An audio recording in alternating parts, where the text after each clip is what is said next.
welcome back to another video. In this video, we're going to talk about breath work for enhanced mobility and flexibility. I know I'm interested in this video because many of us don't have the flexibility that we want or need. So we're going to get into it. But before we do, if you're new to the channel, definitely go ahead and hit subscribe and go ahead and stick till the end because there's so much valuable knowledge that I'm going to be embedding within this short video that took me years and decades of understanding to put into practice. So definitely stick around. And in the meantime, let me go ahead and just stop what's playing in my ears. So it's really important that as we talk about breath work, as we talk about and we dive deeper into our body, to understand a lot of the words that I'm going to be talking about on the topics, it's really important to understand the baseline understanding, right? What is it that I base everything on top of? What is it the decades of information that I have in my brain? How am I able to tell you the way I'm telling you with the confidence that I'm telling you? And so it's important that as you listen to me, pay attention to certain things that resonate with you and how can you double click on them for your own benefit when you do need to activate it at your own time. And so for us to talk about breath work, we always want to have to set the baseline. What is alpha state? What is your alpha health? What is the best version of yourself that you wish you can be or you were and you want to get back to? And the only way to know is to want it. First, you need to want it. And then it becomes a thought, and those thoughts eventually become actions. And as you take those actions over and over, it becomes a behavior, something that you do all the time. And as you keep doing those behaviors, let's just say anywhere between 30 days to 90 days, it becomes a habit. And that habit, if you ingrain it deep enough, will then eventually become what? Your personality. It will become who you are, your character, how people recognize you and know you. Eventually, you do that long enough, it becomes what? Your personality. It is just what you are known for, how you're known. You know, the things that people think about when they think about you. It becomes a lifestyle, right? And that's the beauty. That's the beauty that most people can't accept or understand, is like, how do you go from just a thought to a personality to a lifestyle? And most people fall off the bandwagon after a few behaviors that they do. They realize they make it too difficult for themselves. And when you make it too difficult, you don't want to do it. So everything needs to be where it's super easy and you barely think about what you're doing when you're doing it. And so with alpha state, to get there, we really break it down into your movement, your metabolism, and your mindset. How are you actually moving your body through your breath? How are you actually moving your body, and are you getting blood flow to the different areas of your body? You know, we think about that. We obsess over that. And then also metabolism. What are you putting inside your body? What are you feeding yourself? At the same time, what are you depriving yourself of that's going to be also beneficial to you, right? We all know if you refrain from eating carbs, if you're already overweight, you get a lot of benefits because you can go break down all the carbs that you already have and then go ahead and use your fats for fuel and ATP and energy.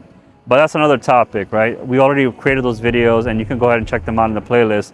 But really the key thing that you got to be focusing on and what we'll be touching on throughout the whole thing is your mindset with movement. Mindset, I've already recorded a ton of videos already. You can go ahead and take a look at those. We break down your day into your rise ritual and then your rest ritual. How do you start your day? What thoughts are you having as you go through your day? And how do you end your day? And we really leverage two neuroscience concepts there. We leverage the RAS, the reticular activating system. What are you thinking about? What are you obsessed with? What does your selective focus look like? And then we talk about your DMN, your default mode. What is it, habits that you've built over time and what have become automated, right? Just like how we went from your thought to your lifestyle, in between, a lot of it is default behavior that you've been doing for a while. And so we touch on all of that in prior videos. So definitely go ahead and take a look at that for your benefit. But in this video, we really want to double click on movement, specifically breath work. And what I find really important for myself and for many, many people is your mobility and your ability to have the flexibility that you want, right? Mobility and flexibility is a big deal. As we start, I don't want to say, I'll use the word aging, whatever. As we start aging, right, we go from 10s to 20s to 30s to 40s to 50s to 60s to 70s to 80s to 90s to 100, and beyond.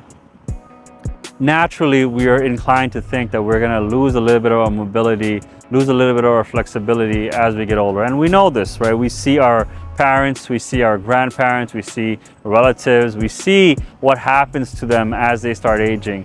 Granted, there's many of you that might know individuals that are extremely out of the norm, right? It's outliers. They're not the normal experience. If I were to see 10 geriatric population, I can pretty much guarantee 9 out of 10 of them will have limited mobility, limited joint flexibility, and etc.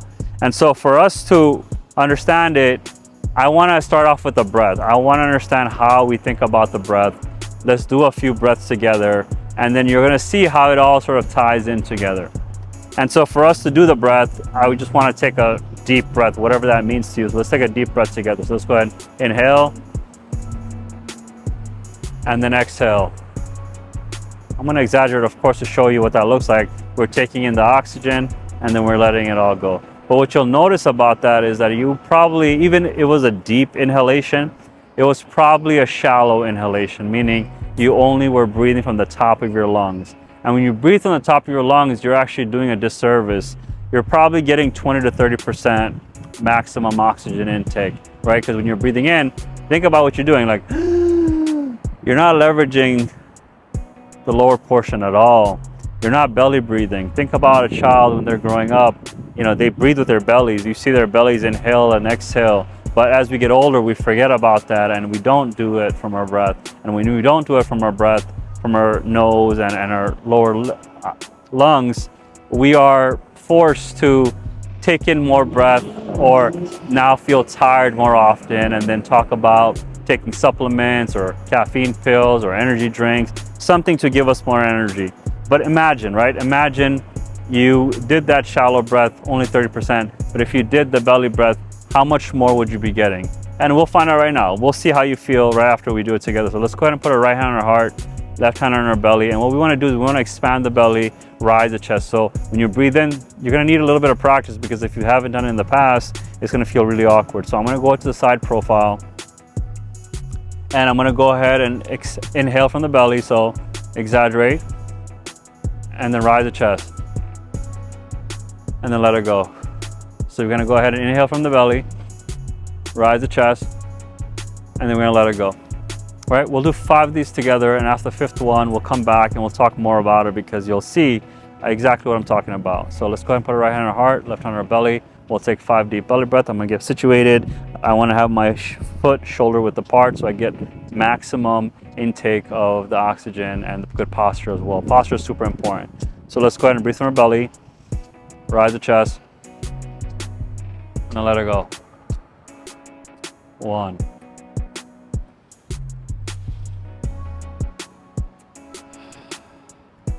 2.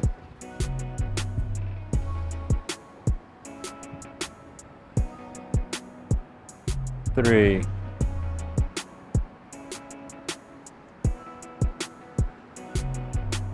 4. Last one.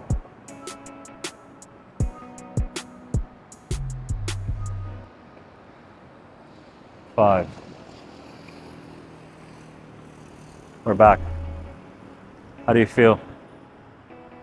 More calm, more relaxed, more centered. Maybe you're tingling, maybe you're vibrating, maybe you feel tired, maybe you're yawning, maybe you feel sleepy. All good. Depending on what you felt. If you felt the highs, that means you're energized. You figured out how to use that extra oxygen. Your different parts of your body are using that oxygen to generate ATP. But if you feel like you have too much energy, well, not too much energy, if you feel like you're sleepy, that means we knocked you out. We gave you so much energy, your body doesn't know what to do with it, so it knocked you out. It just shocked you or stunned you, whatever helps you visualize what you just experienced. But that's completely normal. Means the more you do this, the more you practice it, the more you build that muscle up. And there's a big sheet of muscle called the diaphragm is there right below your lungs, encapsulate all of your guts and whatnot. And so when you're doing the belly breath, you're pushing down the diaphragm down, and then you're allowing the lungs to fully expand. And this is what I was talking about before that we'll see. When we did that shallow breath, we're only getting what, 20 to 30% of the oxygen that we technically could be getting. But when we do it from the belly, we're getting anywhere between 70 to 90% oxygen. Think about almost a 3x in how much you're getting in the capacity of your lungs. So it's pretty dramatic, pretty remarkable. And imagine you do this habitually every single day. You go from a thought, you make it into an action, you make it a behavior, and then eventually you make it what? A habit. A habit is that golden. Once you get to a habit, it's very hard to break a habit. Like, you have to work really hard to break it. But if you keep going with that habit, it just, again, becomes your personality, becomes your lifestyle, and amen after that, right? So now let's touch upon how that impacts your mobility and impacts your flexibility.